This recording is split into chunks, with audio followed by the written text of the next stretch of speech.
Hotel की manager जिस बुजुर्ग को भिखारी समझकर सबके सामने नीचा दिखा रही थी, असल में वह न तो भिखारी था न ही गरीब, बल्कि इतना बड़ा आदमी था जिसकी किसी ने कल्पना भी नहीं की थी।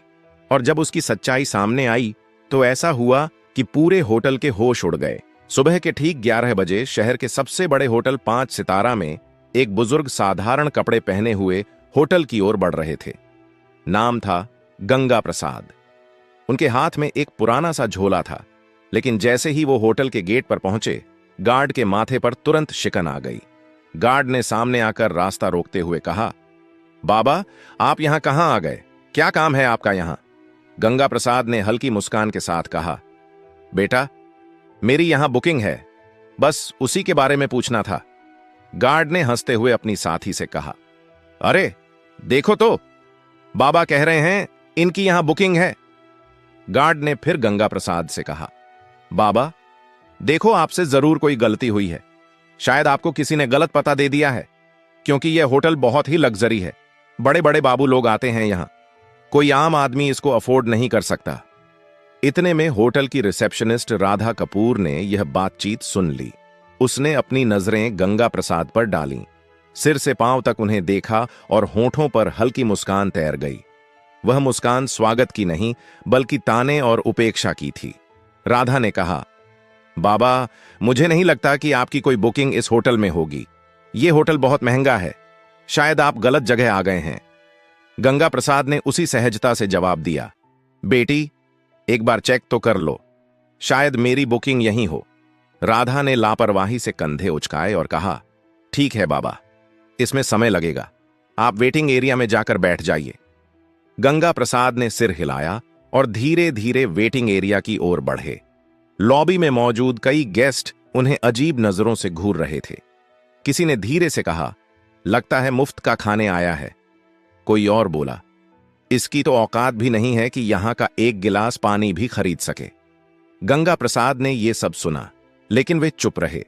वह कोने में रखी एक कुर्सी पर बैठ गए, झोला जमीन पर रखा और दोनों हाथ छड़ी पर टिकाकर खामोश बैठे रहे। लॉबी का माहौल अजीब हो चुका था। लोग चाय और कॉफी की चुस्कियां लेते हुए उन्हीं की तरफ इशारा करके बातें बना रहे थे। किसी छोटे बच्चे ने अपनी मां से मासूमियत से पूछा, मम्मी, ये बाबा यहां क्यों बैठे हैं? ये तो होटल वाले जैसे नहीं दिखते। मां बच्चे से बोली, बेटा, सब किस्मत की मार है। जब किस्मत साथ न दे तो हर किसी की सुननी पड़ती है। इसी बीच राधा फिर से वहां से गुजरी। उसने अपने साथी स्टाफ से कहा, पता नहीं मैनेजर साहब क्या कहेंगे। ऐसे लोगों को यहां बैठाना भी रिस्क है। होटल की इमेज खराब हो रही है। साथी ने हंसते हुए कहा, कोई बात नहीं, कुछ देर बाद यह खुद ही उठकर चला जाएगा। गंगा प्रसाद यह सब सुन रहे थे, पर वो एक शब्द न कह सके। वह सिर्फ इंतजार कर रहे थे कि कोई उनकी बात सुने। 1 घंटे तक वह यूं ही बैठे रहे, कभी घड़ी देखते, कभी रिसेप्शन की तरफ नजर डालते। उन्हें उम्मीद थी कि कोई आएगा और कहेगा, हां बाबा, आपकी बुकिंग है। लेकिन ऐसा नहीं हुआ। गंगा प्रसाद ने धीरे से कुर्सी का सहारा लिया और खड़े हो गए। उन्होंने रिसेप्शन की तरफ देखा और कहा, बेटी, अगर तुम व्यस्त हो तो अपने मैनेजर को बुला दो, मुझे उनसे भी कुछ जरूरी बात करनी है। राधा ने मन ही मन सोचा, अब इसे मैनेजर से भी मिलना है। फिर अनमने ढंग से फोन उठाया और होटल मैनेजर विक्रम खन्ना को कॉल लगाया। उसने कहा, सर, एक बुजुर्ग आपसे मिलना चाहते हैं। विक्रम ने दूर से गंगा प्रसाद को देखा और फोन पर हंसते हुए कहा, क्या ये हमारे गेस्ट हैं या बस ऐसे ही चले आए हैं? मेरे पास अभी टाइम नहीं है, इन्हें बैठने दो, थोड़ी देर में खुद चले जाएंगे। राधा ने वही आदेश दोहराया और गंगा प्रसाद को और थोड़ी देर बैठने का आदेश दिया। गंगा प्रसाद ने गहरी सांस ली और फिर से उसी कोने की कुर्सी पर बैठ गए। सारी नजरों का बोझ उनके कंधों पर था, लेकिन उनकी आंखों में अब भी वही सब्र था, मानो कह रहे हों, सच को छिपाया जा सकता है पर रोका नहीं जा सकता। लॉबी में गंगा प्रसाद अब भी बैठे थे। समय धीरे धीरे बीत रहा था, लेकिन उनके लिए हर मिनट किसी पहाड़ की तरह भारी हो रहा था। इसी बीच रिसेप्शनिस्ट राधा कपूर दोबारा उनके पास आई। उसने रूखी आवाज में कहा, बाबा, आपको थोड़ा और इंतजार करना पड़ेगा, मैनेजर साहब अभी भी बिजी हैं। गंगा प्रसाद ने मुस्कुराकर सिर हिलाया और बोले, ठीक है बेटी, मैं इंतजार कर लूंगा। उसी समय होटल का मैनेजर विक्रम खन्ना अपने केबिन में बैठा हुआ किसी विदेशी क्लाइंट से फोन पर बातें कर रहा था। उसके चेहरे पर घमंड साफ झलक रहा था। फोन रखते ही रिसेप्शन से राधा का दोबारा कॉल आया। राधा ने कहा, सर, वो बुजुर्ग अब भी लॉबी में बैठे हैं, आप एक बार उनसे मिल लीजिए। विक्रम ने हंसते हुए कहा, बैठा रहने दो, थोड़ी देर में थक जाएगा और खुद चला जाएगा। मेरे पास ऐसे फालतू लोगों के लिए वक्त नहीं है। तभी वहां एक छोटा कर्मचारी आया। नाम था अर्जुन शर्मा। वह होटल का बेल बॉय था। उसने गंगा प्रसाद को देखा। लॉबी में सब उनका मजाक उड़ा रहे थे, लेकिन अर्जुन की आंखों में उनके लिए सम्मान था। वह धीरे से पास आकर बोला, बाबा, आप कब से बैठे हैं? क्या किसी ने आपकी मदद नहीं की? गंगा प्रसाद ने मुस्कुराकर उसकी ओर देखा और कहा, बेटा, मैं मैनेजर से मिलना चाहता हूं, पर लगता है वो व्यस्त हैं। अर्जुन का चेहरा कस गया। वह बोला, बाबा, आप चिंता मत करो, मैं अभी उनसे बात करता हूं। गंगा प्रसाद ने सिर हिलाया। तुम्हारा बहुत धन्यवाद, भगवान तुम्हें सुखी रखे। अर्जुन तेज कदमों से मैनेजर के केबिन की ओर गया।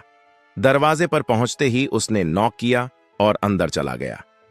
विक्रम खन्ना ने इशारे से पूछा, क्या बात है?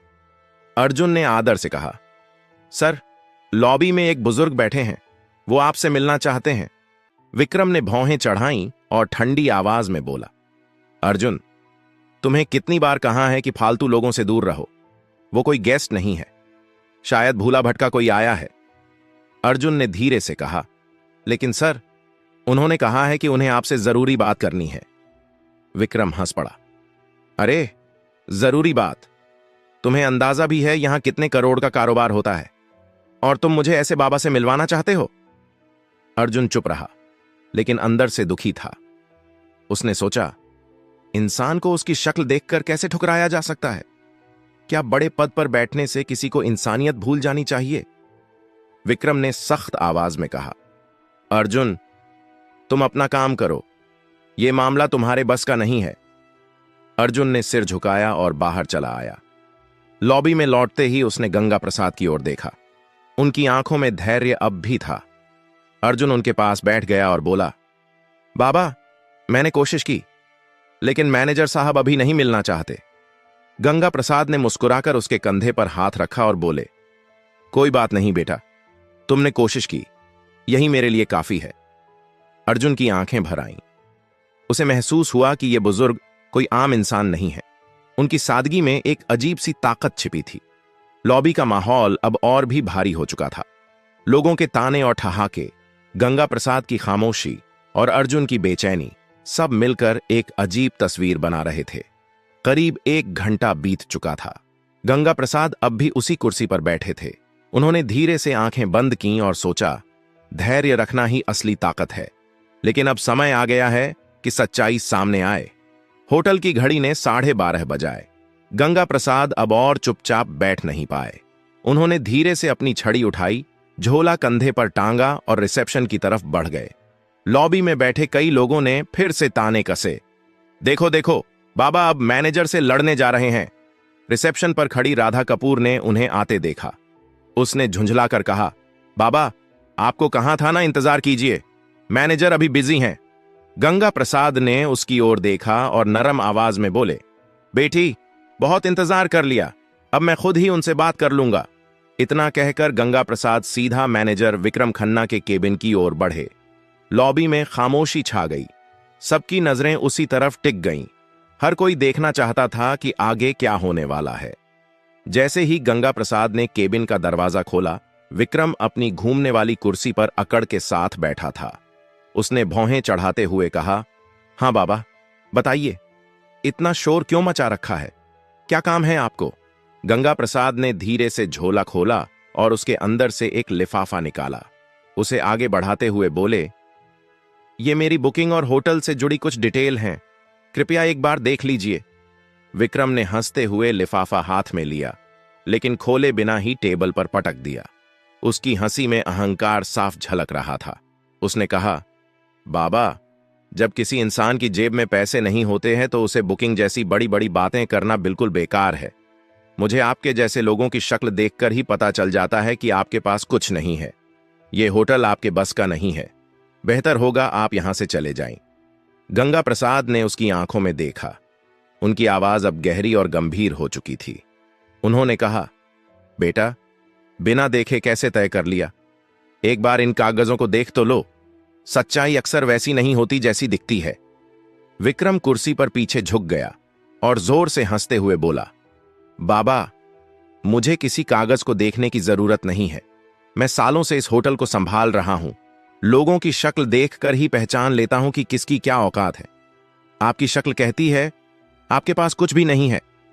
यह सुनकर लॉबी में बैठे कुछ गेस्ट भी हंसने लगे।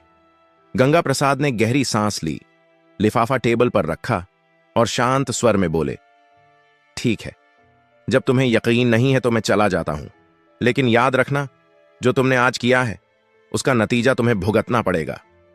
इतना कहकर उन्होंने दरवाजे की ओर कदम बढ़ाए। पीछे बैठे गेस्ट फुसफुसाए, वाह, मैनेजर ने सही किया। ऐसे लोगों को यही सबक मिलना चाहिए। गंगा प्रसाद होटल से बाहर निकल गए। उनकी धीमी चाल और झुकी हुई कमर ने पूरे स्टाफ के बीच एक अजीब सा सन्नाटा छोड़ दिया। लेकिन विक्रम अपनी कुर्सी पर बैठा मुस्कुराता रहा। उसके चेहरे पर गर्व और तिरस्कार का मिला जुला भाव था। इसी बीच बेल बॉय अर्जुन शर्मा उस लिफाफे की तरफ बढ़ा। उसने धीरे से उसे उठाया और चुपचाप अपने सर्वर कंप्यूटर की ओर चला गया। कंप्यूटर स्क्रीन पर उसने लॉग इन किया और फाइलें खोलना शुरू किया। लिफाफे में लिखी डिटेल्स के आधार पर उसने होटल का पुराना रिकॉर्ड खंगाला। कुछ ही देर में उसकी आंखें चौड़ी हो गईं। स्क्रीन पर जो जानकारी थी उसने अर्जुन को हिलाकर रख दिया। रिकॉर्ड में साफ लिखा था, गंगा प्रसाद, होटल के 65% शेयर होल्डर, संस्थापक सदस्य। अर्जुन की सांसें तेज हो गईं। उसने फौरन प्रिंटर से रिपोर्ट निकाली। कागज हाथ में लिए वह भागता हुआ मैनेजर के केबिन में पहुंचा। अंदर विक्रम अब भी किसी क्लाइंट से फोन पर बात कर रहा था। अर्जुन ने धीरे से कहा, सर, ये रिपोर्ट देखिए। ये वही बुजुर्ग हैं जो यहां आए थे। ये हमारे होटल के असली मालिक हैं। विक्रम ने फोन रखते हुए अर्जुन की तरफ देखा और भौहें चढ़ा लीं। अर्जुन, तुम्हें कितनी बार कहा है, मुझे ऐसे लोगों की रिपोर्ट्स में दिलचस्पी नहीं है। ये सब फालतू बातें हैं। अर्जुन ने फिर कोशिश की, लेकिन सर, ये रिपोर्ट साफ बताती है कि गंगा प्रसाद हमारे होटल के मालिक हैं। अगर हमसे कोई गलती हो गई है तो। विक्रम ने बीच में ही बात काट दी। उसने रिपोर्ट को अपनी तरफ सरका कर देखा, फिर बिना पढ़े ही उसे वापस अर्जुन की ओर धकेल दिया। उसकी आवाज में अहंकार पहले से और ज्यादा था। उसने कहा, मुझे ये सब बकवास नहीं चाहिए। तुम्हें मैंने कहा है ना, अपना काम करो।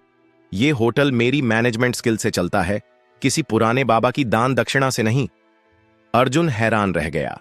उसके चेहरे पर गहरी बेचैनी थी। वह रिपोर्ट हाथ में लेकर वापस निकल गया।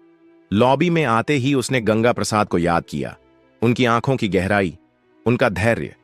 उसे लगा, यह मामला अब सिर्फ होटल तक सीमित नहीं है, यह इंसानियत की परीक्षा है। धीरे धीरे शाम होने लगी। गेस्ट अपने अपने कमरों में चले गए। स्टाफ अपने काम में लग गया। लेकिन अर्जुन के दिल में हलचल बढ़ती गई। उसे यकीन था, कल का दिन इस होटल की तस्वीर बदल देगा। अगली सुबह का नजारा बिल्कुल अलग था। होटल के हर कोने में हलचल थी। स्टाफ आपस में धीरे धीरे फुसफुसा रहे थे। किसी ने कहा, कल जो बाबा आए थे, शायद उनके बारे में कोई बड़ी बात है। दूसरे ने जवाब दिया, हां, सुना है वो होटल के बड़े शेयर होल्डर हैं। यह खबर धीरे धीरे पूरे होटल में फैल चुकी थी। लेकिन किसी को अब भी भरोसा नहीं हो रहा था। सबके मन में सवाल था, क्या सच में वो बुजुर्ग इस आलीशान होटल के मालिक हो सकते हैं? 10:30 बजते ही लॉबी का माहौल अचानक बदल गया। होटल के मुख्य द्वार से वही साधारण कपड़े पहने बुजुर्ग गंगा प्रसाद अंदर आए। लेकिन इस बार वो अकेले नहीं थे। उनके साथ एक सूट बूट पहना अधिकारी था, जिसके हाथ में काले रंग का ब्रीफकेस था। सभी की नजरें एक ही पल में उसी दिशा में टिक गईं। गार्ड, रिसेप्शनिस्ट, वेटर, सब सन्नाटे में खड़े रह गए। कल जिन्हें सबने अनदेखा किया था, आज वही शख्स होटल में किसी सम्राट की तरह प्रवेश कर रहे थे। गंगा प्रसाद ने सीधे हाथ से इशारा किया, मैनेजर को बुलाओ। आवाज में अब कोई नरमी नहीं थी, बल्कि एक आदेश की कठोरता थी। थोड़ी ही देर में विक्रम खन्ना बाहर आया। उसके चेहरे पर हल्की घबराहट थी, लेकिन अहंकार अब भी बाकी था। वह आधा मुस्कुराकर बोला, जी बोलिए बाबा, आज फिर आ गए? गंगा प्रसाद ने उसकी आंखों में देखा और ठंडी आवाज में कहा, विक्रम खन्ना, मैंने कल ही कहा था, तुम्हें अपने कर्मों का नतीजा भुगतना पड़ेगा। आज वो दिन आ गया है। विक्रम सकपका गया। उसने हंसी में बात टालने की कोशिश की। गंगा प्रसाद के साथ आए अधिकारी ने ब्रीफकेस खोला, उसमें से मोटी फाइल निकाली और सबके सामने टेबल पर रख दी।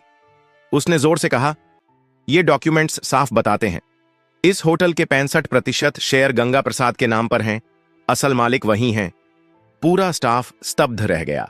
राधा कपूर के हाथ कांपने लगे। लॉबी में मौजूद गेस्ट्स ने एक दूसरे को देखा और फुसफुसाए, ये तो सच में मालिक हैं, हमसे कितनी बड़ी भूल हो गई। गंगा प्रसाद ने अपनी छड़ी जमीन पर टिका दी। उनकी आवाज अब तेज और दृढ़ थी। विक्रम खन्ना, आज से तुम इस होटल के मैनेजर नहीं रहोगे। तुम्हारी जगह अब अर्जुन शर्मा इस पद को संभालेगा। विक्रम गुस्से से कांपते हुए बोला, आप होते कौन हैं मुझे हटाने वाले? ये होटल मैं सालों से चला रहा हूं। गंगा प्रसाद गरजते हुए बोले, ये होटल मैंने बनाया है, इसकी नींव मेरी मेहनत से रखी गई थी। मैं चाहूं तो तुम्हें एक पल में बाहर का रास्ता दिखा सकता हूं, पर दंड स्वरूप तुम्हें फील्ड का काम दिया जा रहा है। अब वही काम करो जो तुमने दूसरों से करवाया है। गंगा प्रसाद ने अर्जुन को पास बुलाया। उन्होंने उसके कंधे पर हाथ रखते हुए कहा, तुम्हारे पास धन नहीं था, लेकिन दिल में इंसानियत थी। यही असली काबिलियत है, इसलिए तुम इस पद के हकदार हो। अर्जुन की आंखों से आंसू बह निकले। वह भावुक होकर बोला, साहब, मैंने तो बस इंसानियत निभाई थी। गंगा प्रसाद मुस्कुराए, यही सबसे बड़ी योग्यता है बेटा। फिर उन्होंने रिसेप्शनिस्ट राधा कपूर की ओर देखा।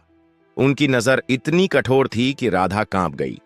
गंगा प्रसाद बोले, राधा, तुम्हारी यह गलती पहली है, इसलिए तुम्हें माफ कर रहा हूं, लेकिन याद रखना, इस होटल में कभी किसी को उसके कपड़ों से मत आंकना।